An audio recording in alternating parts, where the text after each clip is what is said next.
Salary slip দেখেন কিন্তু বোঝেন না, তাহলে ভিডিওটি সেভ করুন, কারণ আপনি প্রতি মাসে আপনার ইনকামের একটা অংশ না বুঝেই হারাচ্ছেন।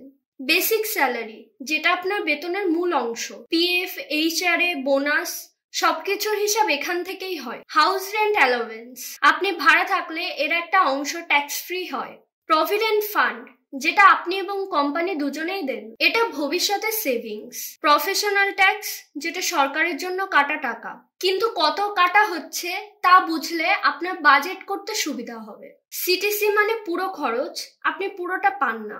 ইনহ্যান্ড মানে হলো আপনি যেটা অ্যাকচুয়ালি হাতে পান। স্যালারি স্লিপ বোঝা মানে নিজের ইনকামের পূর্ণ ছবি দেখা। না বুঝে চাকরি করলেই পিছিয়ে যাবেন। তাই ফলো করুন এমন ইম্পর্টেন্ট কন্টেন্ট পেতে।